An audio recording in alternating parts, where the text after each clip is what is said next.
Okay, magandang umaga po at nandito tayo sa ating pagpapatuloy po ng ating serye sa history, biblical history po mga kapatid.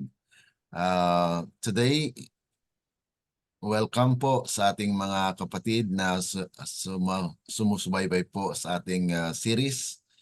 At sa umagang ito ang ating pag-aralan po ay dito na po tayo kay Abraham. Okay? Genesis chapter 12 na kung saan ito po ay bahagi ng biblical history na kung saan ay how God preserved humanity and even the righteousness na kung saan ay mananatili po ng Diyos ang siyang gumagawa ng kaparaanan po na mananatili na mayroon pong katwiran na mananahan o manahan sa lupa. Okay, so this is God's call to Abraham. Bago po tayo magpapatuloy, ay nais ko pong basahin itong prayer thought po natin. Okay, who is ready at the call of providence to renounce cherished plans and familiar associations. So, dito po ating mapagalaman at ating maunawaan po mga kapatid na amidst idolatry ay ang Diyos ay tumawag. Tinawagan niya po si Abraham, no? Sabi rito na kung saan ay who will accept new duties and enter untried fields, doing God's work with firm and willing hearts for Christ's sake, counting his losses again.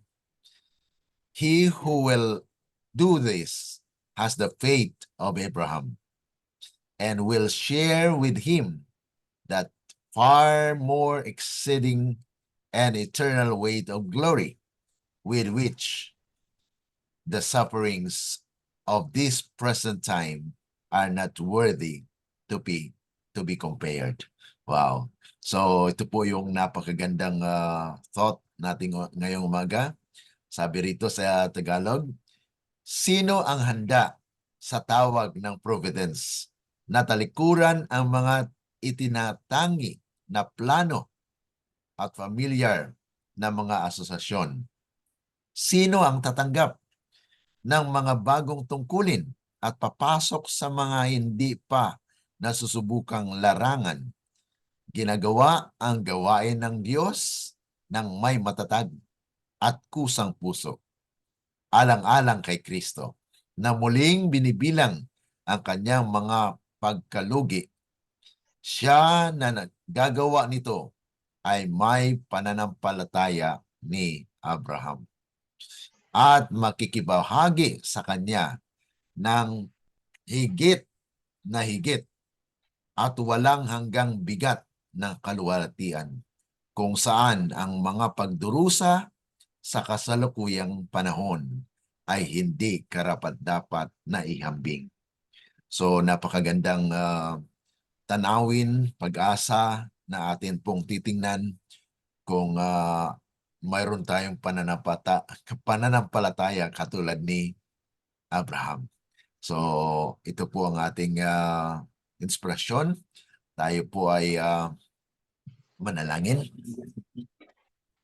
Dakila at mabagit po naming Ama na nasa langit ka sa umagang ito. Kami po ay lubos na nagpapasalamat na kayo po ay nagbigay sa amin ng karapatan at pag-asa na sa pamagitan po ng pananampalataya na inyong ipagkaloob ay magkaroon po ng tiyak na hinaharap ang aming buhay. At alam po namin, Panginoon, maraming mga hamon sa buhay. Kaya nga po't aming kinakailangan ang inyong basbas, ng inyong gabay. Kaya sa umagang ito, Panginoon, bigyan po kami ng dagdag na karunungan upang sa ganon ay amin pong maunawaan ang mga bagay na spiritual. Salamat sa buhay ng aming mga magulang, sa umpisa kay Abraham na kung saan siya'y tinawag ninyo upang mananatili na maging halimbawa na aming tularan sa mga araw na ito. Salamat, Panginoon, sa inyong pagdinig at basbas sa umagang ito. Aming dalangin na ang bawat isa ay magkaroon ng kapakinabangan sa pag-aaral ng biblical history. Ito po ay aming dalangin dahil lamang po sa matamis na pangalan ng aming Panginoong Jesus. Amen. Okay, so dito po tayo sa ang sentro ng ating pag-aaral ngayon ay dito sa chapter 12 verses 1 to 9. Okay? So atin muna sigurong basahin ang Genesis chapter 12. Okay? Chapter 12 verses 1 to 3. Okay, tingnan na natin. Genesis chapter 12 verse 1 to 3. Basahin po. Sige po. Sinabi ng Panginoon kay Abram, umalis ka sa iyong lupain, sa iyong mga kamag-anak, sa bahay ng iyong ama, at pumunta ka sa lupaing ituturo ko sa iyo. Gagawin kitang isang malaking bansa, ikaw ay aking pagpapalain, gagawin kong dakila ang iyong pangalan, at ikaw ay magiging isang pagpapala. Pagpapalain ko ang magbibigay ng pagpapala sa iyo, at susumpain ko ang mga susumpa sa iyo, at sa pamamagitan mo, ang lahat ng angkan sa lupa ay pagpapalain. Wow. So nandyan yung promise ng Panginoon, ano? Na kung saan ay tinawagan po si Abraham, na kung saan ay hindi alam ni Abraham kung saan siya dadalhin. Ngunit ang Panginoon ay nangako na kung saan siya tutungo ang mga taong mag-bless sa kanya or talagang yan ay blessing to all those people whom he will be encountered with. Okay? So ito po yung mga covenant na kung saan ay pinagkaloob ng Panginoon kay Abraham. Now the Lord had said to Abraham na kung saan ay ito po yung God exclaim o sinabihan niya si Abraham. Kaya kung ating pansinin po dito sa Acts, okay, basahin natin yung Acts para mayroon tayong reference in the New Testament na kung saan ay may mga promises ang Panginoon na kung saan ito ay ating matagpuan sa banal na kasulatan. Acts chapter 7 verses 2 to 4. Tingnan po natin sa New Testament na ito ay may kahalintulad or na aplikasyon sa New Testament. Tingnan po natin. Acts chapter 7 verses 2 to 4. Sabi po rito, at sumagot si Esteban, Mga Ginoo, mga kapatid at mga magulang, makinig kayo. Ang Diyos ng kalahatian ay nagpakita kay Abraham na ating ama noong siya'y nasa Mesopotamia bago siya nanirahan sa Haran.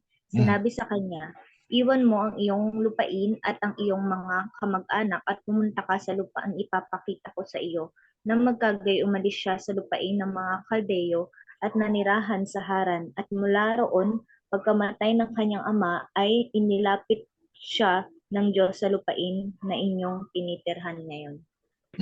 Kahit si Stephen, mga kapatid, bago po siya binato, no, pinatay, ay nag-testify na kung saan ay si Abraham, kanyang naalala na kung saan si Abraham ay tinawagan ng Panginoon. So this is actually how God revealed His word even to the New Testament people, na kung saan ay ito po yung nagpapahayag na mayroong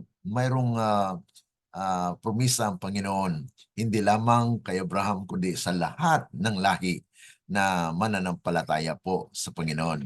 Kaya bago po siya manirahan doon sa Haran, ay nandun na po yung promise ng Panginoon, na kung saan itong Genesis chapter 12 verses 1 to 3 ay inihayag ng Panginoon ang kanyang promisa, na kung saan ay bagamat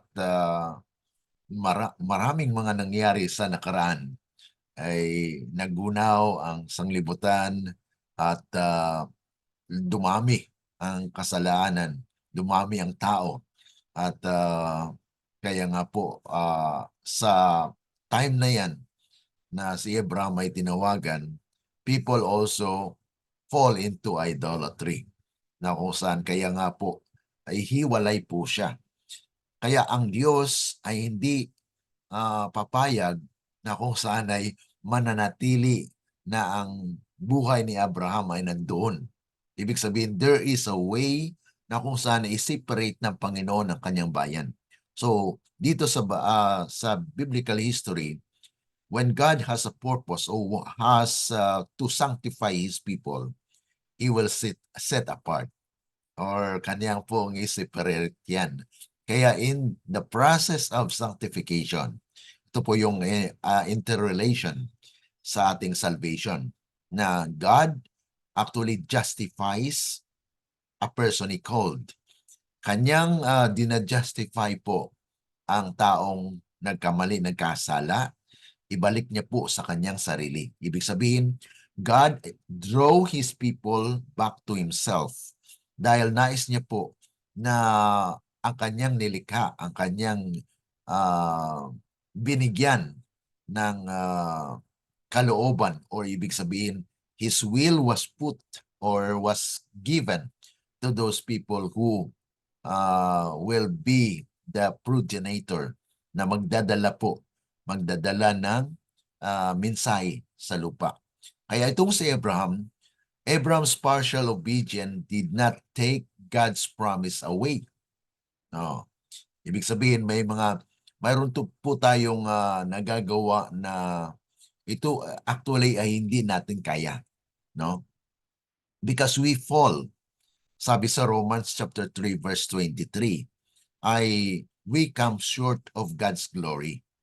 At sabi sa verse 10 ng Romans 10, walang matuwid, wala kahit isa.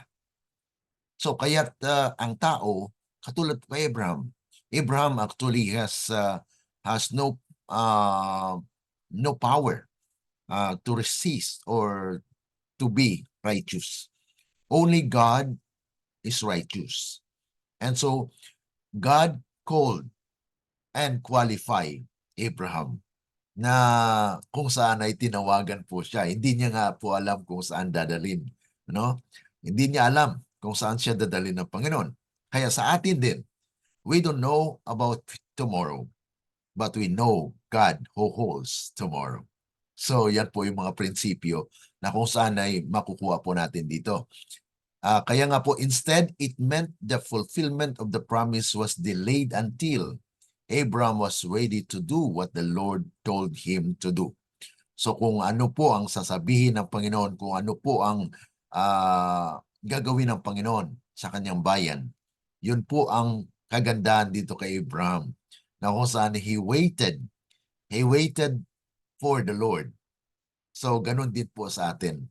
So we need to wait for the Lord's providence, na kung saan siya po ang gagawa ng kaparaanan para maituwid tayo doon sa tamang landas. Kaya nga po yung mensahe ng Panginoon sa iglesia ay pinadala niya po sa atin. There is actually a significant date or providences na kung saan ay darating yan na ililigtas ng Panginoon ng kanyang bayan. So Abraham would certainly become a giant of faith, even being the father of the believing, yet he did not start as a hero of faith. We see Abraham as an example of what? Of growing in faith and obedience. So, siya po ay naging halimbawa na kung saan ay nung tinawagan siya at sinabihan siya, Panginoon, lumabas ka. Ibig sabihin, come out of there. Ganon din po ang mangyayari in these last days. Na God's people from the world will be called out. Come out of her, my people. No.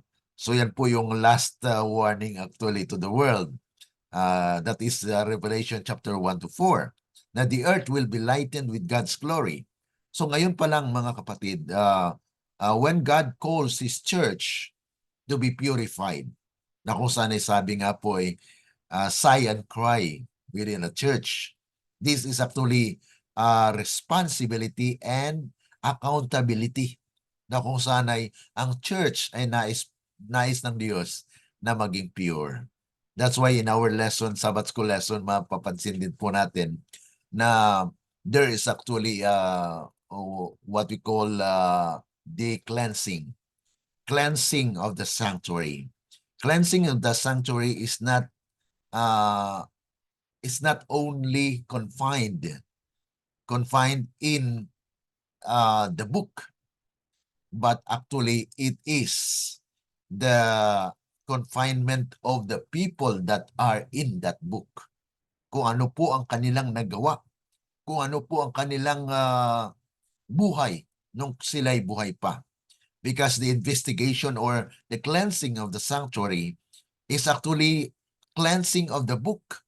Cleansing of the book in heaven. Na kung saan kung ano po ang buhay noong namatay. Okay? Ay yun po yung usisain.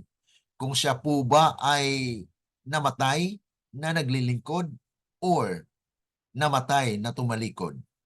Yan po yung pagkakaiba dyan. Na kung saan ay yes, ang pangalan ay nakasulat sa aklat ng buhay.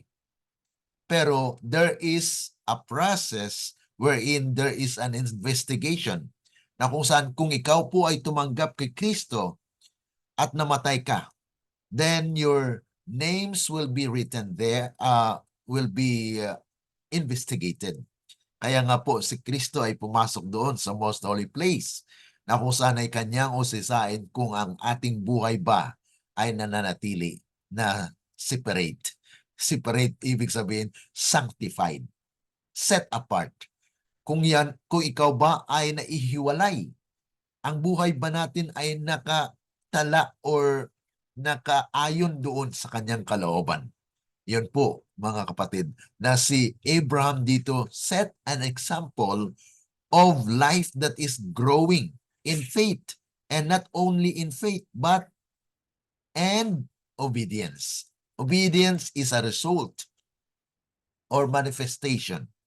Manifestasyon po yan ng kung ano klase pananampalataya meron tayo. Okay? So, more important than Abraham's faith was God's promise. Ang napakalaga dito ay promesa ng Panginoon na kung saan siya po ay nagbigay ng promesa sa tao. Notice how often God says, I will. Nababanggit po yan sa talata, ano? I will. Gagawin ng Panginoon. Genesis chapter 11 actually is all about the plans of men. Genesis chapter 12 is all about the plans of God. Genesis chapter 12 verses 1 to 3 explains how God promised Abraham a land, a nation, and a blessing. So yun po yung nababanggit doon sa mga talata na kung saan ito po ay pagbibigay saya, pag-asa na kung saan ay makakamit yung blessing na yan. So dito po ay mapapansin natin na God had really to set apart Abraham na dahil po sa idolatry na nangyayari po sa kung saan si Abraham nanggaling, ay ihiwalay po siya ng Diyos. At yun na nga mga kapatid, na to a land na hindi niya alam. Okay? But God will actually guide, will send him to that land where he has promised.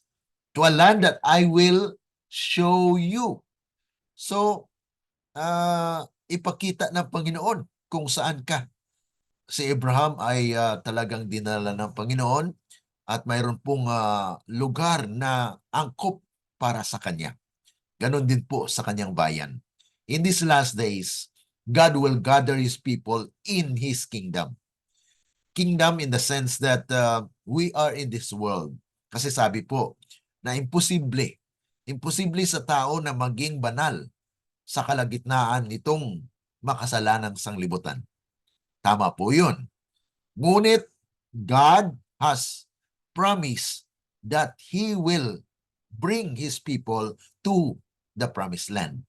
Kung nangyari po yan, na promisa niya yan sa Israel, pero ang Israel po ay hindi natupad, buong promisang yan ay hindi po natupad. Okay? Ayon po sa Prophets and Kings, page 713. Ano pong pagkasabi doon? Okay, atin pong pananaliang pansinin yan. Atin pong basahin dito sa PK, Prophets and Kings. Okay, 713. Ano po ang sinabi ng talata dito? Okay, I'd like to share this one para at least mayroon po tayong dagdag na promesa ng Panginoon na kung hindi natupad yan ng Israel, sabi po rito, today, the Church of God is free to carry forward to completion the divine plan for the salvation of a lost race. Kung yun po ang pakay ng Panginoon para sa buhay ni Abraham, gayon din po ang pakay ng Diyos sa kanyang iglesia today. Na He will actually save the lost. He will save the race. Kaya ang Diyos ay nais niya na ang church ay maging pure. Sabi po rito, for many centuries, God's people suffered a restriction of their liberties.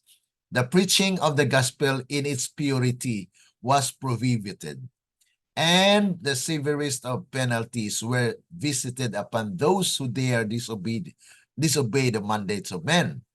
As a consequence, the Lord's great moral vineyard was almost wholly unoccupied. The people were deprived of the light of God's word. The darkness of error and superstition threatened to blot out knowledge of true religion. God's church on earth was as verily in captivity during this long period of relentless persecution, as were the children of Israel held captive in Babylon during the period of the exile. So this actually is related to our time today. Ngunit ito pong purpose ng Panginoon. Okay? That which God purposed to do for the world through Israel, the chosen nation, He will finally accomplish through His church today. So what had been failed by Israel before, it will be fulfilled. It will be actually accomplished through its church today. So, ganun din po ang nangyari dito sa kay Abraham, na kung saan Abraham was to fulfill God's promise to humanity. Na kung saan ay He promised the land for His people. So sabi po rito, to a land that I will show you, after stating the wanted Abraham to leave his country and his relatives. Imagine na iwanan mo yung relatives, iwanan mo yung iyong lupa. Oh, pero God will show the land for Abraham to be separated. So God's promised Abraham a land. Specifically, God promised the land of Canaan. So ang Canaan, maalala po natin, ito po yung na-curse. Na-curse ni Noah. Na kung saan ay si Canaan, anak ni Ham. Si Ham ay, yun po yung nangyari na kung saan ay itong Canaan ay pinangalanan po yan doon sa pangalan ng anak ni Ham. Na kung saan, this is actually curse. Kasi naging kwan po siya. Nagkaroon ng kahalayan. Kahalayan po yung ginawa na yon dahil sa Hebrew po, mga kapatid, Hebrew people ay pag yung katulad po sa ginawa ni Japheth, ni Shem, ay hindi po sila, nag-avoid po sila na makita yung kahubuhan ni Noah. Pero itong si Ham ay talagang tinismis niya pa. So hindi po yun maganda sa kapanahunan na kung saan ay yan po ay may connotation of sexual activity na kung saan yan po ay hindi angkop sa kanya, sa anak, na kung saan ay nakita niya, naubo ang kanyang ama at hindi niya po tinakpan, kundi kanya pa pong dinismiss at inahayag sa kanyang mga kapatid. So it's actually hindi po yan pagrespeto sa kanyang ama. Kaya ang curse po ay nasa kay Canaan. Ngayon, ang Canaan na lupain ay yun po ay lupang pangako. Okay?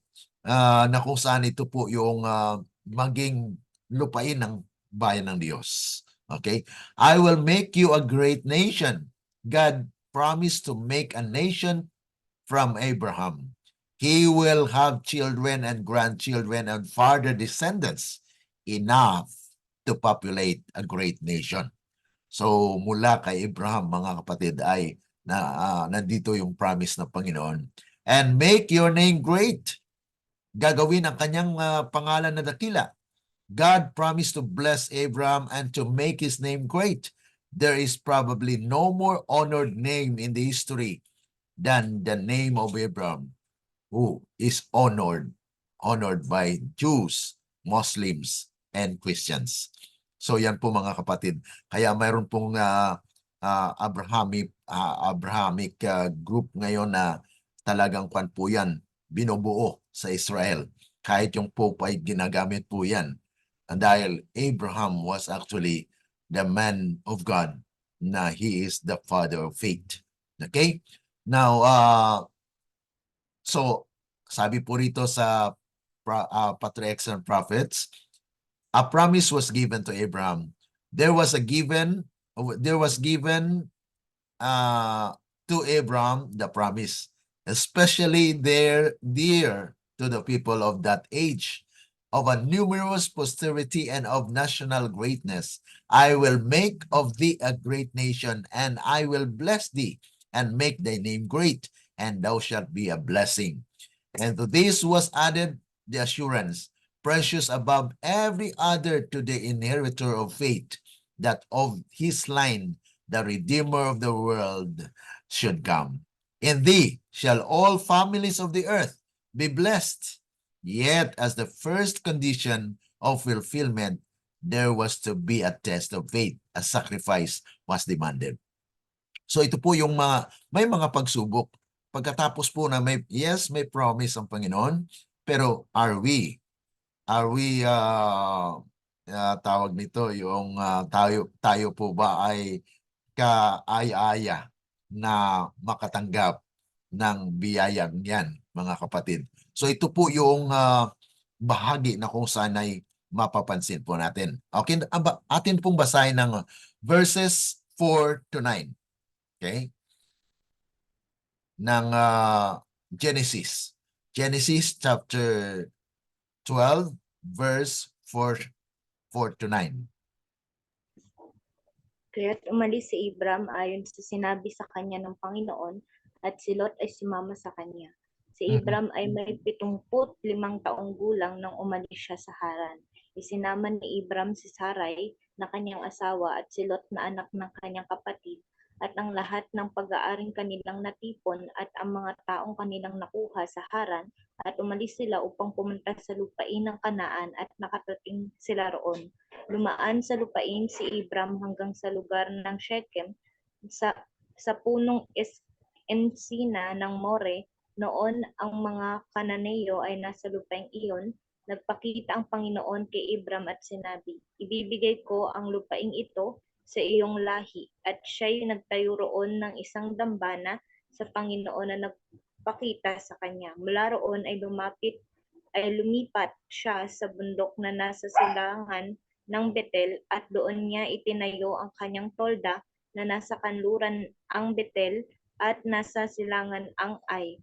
Siya'y nagtayo roon ng dambana sa Panginoon at tinawag ang pangalan ng Panginoon. Si Abram ay patuloy na naglakbay hanggang sa Negev.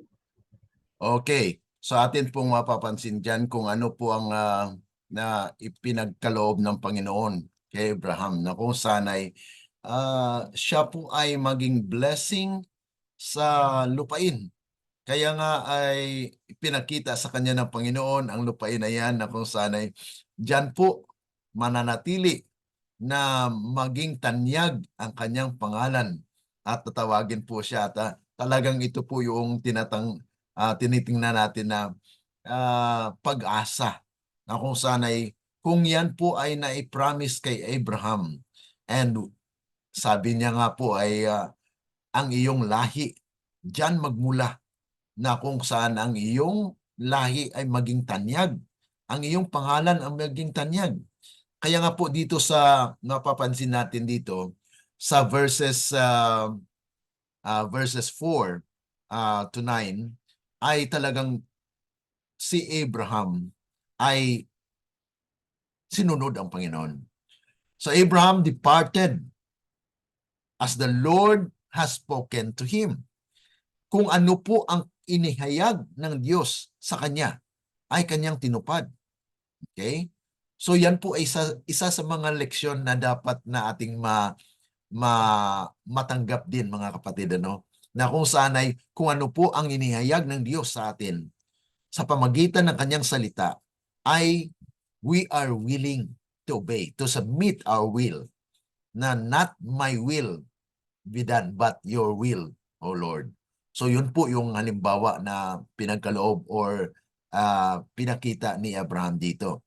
At sa kanyang paghayo, kanyang pag-alis, ay sumunod sumama sa kanya si Lot. Na kung saan ay alam natin na ang father ni Lot ay namatay ng mas maaga. Okay? Kaya nga po, nakasama si Lot. At yun nga po, kasama rin yung si Sarai. Sarai ay kuwan pa po dito, yung pangalan niya hindi pa po nabago, ano? Sarai pang pangalan niya. So atin po yung pansinin dito sa kasaysayan. Na kung saan ay at that time, ilang taon po si Abraham? Abraham was 75 years old when he departed from Haran. So yan po yung Abraham came into the land of Canaan at this advanced age. Fathering a child through Sarai seemed a long forgotten hope kasi wala pang anak, ano?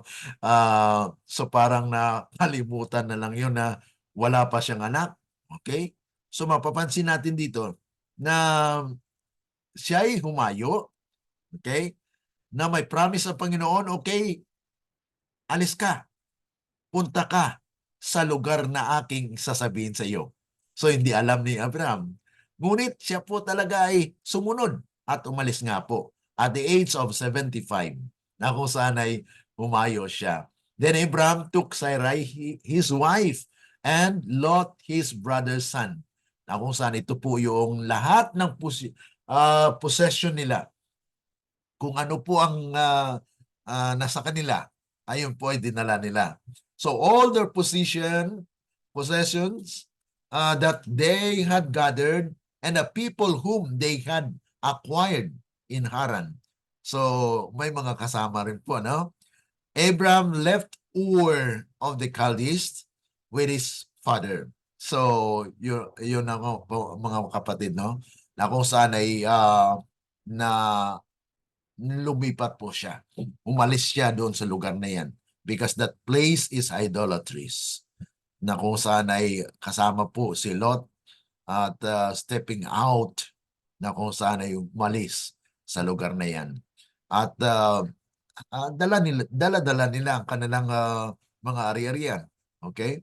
So lakbay sila patungo sa lugar na hindi nila alam. So they came to the land of Canaan na kung saan Abraham came into Canaan as a stranger. Stranger po siya, no? To live in the land populated by tribes that were set in violence and sin. O bakit kaya na dinala si Abraham doon sa Canaan? Na itong Canaan, ang nanirahan po dyan ay yung na-curse na Panginoon. Hindi naman natin, alam natin mga kapatid na itong Canaan is a place where named after Ham's son na kung saan ito ay curse. Ngunit ito po yung lupain na pinangako ng Panginoon. Kaya itong mga Canaan, sabi nga po roon sa curse ni Noah, you will be a slave. You will be the servant of servants. So, yan po yung talagang fulfillment. Ito po ay mga fulfillment of the prophecy na kung saan binanggit na ng Noah na Canaan will be a curse. Kaya nga po, pinangako ito sa bayan ng Diyos. Okay? So, Abraham passed through the land na kung saan nandun po yung lugar din ni Sikkim. Ito po yung lugar na kung saan this was Abraham's first stepping point in Canaan. Na lumabas po siya at mapapansin po natin yan in the history, sa biblical history, na itong mga lugar na ito ay present po yan na ngayon ay sa Israel. So yan po yung lupain na pangako ng Panginoon para sa bayan ng Diyos. Ang Shechem po ay ang meaning niyan shoulder, okay? It probably gets the meaning from the geography of the area. Parang shoulder siya, okay? So yan po yung lugar na kung saan ay dinaanan ni Abraham. The idea may be that the two hills, Gerashim and Ibal, ito ang mga bundok, actually mga shoulder, parang dalawang shoulder, dalawang kwan po yan, left and right na shoulder. Bundok po yan na dinaanan niya. Okay? Atin pa po yan magdagdagan sa ating patuloy na pag-aaral po dito na kung saan itong lugar na ito ay dumaan po sila dyan hanggang makarating po sila doon sa Canaan. Okay? Na kung saan ito po yung lupain na pinangako ng Panginoon. At nandoon nanirahan yung mga Canaanites. Mapapansin nyo mga kapatid, paano maging pangako o lupa ng pangako ito kung may mga nanirahan doon? Kung ikaw na sinugo ng Panginoon, hindi mo alam na papasok ka pala doon sa mga wicked.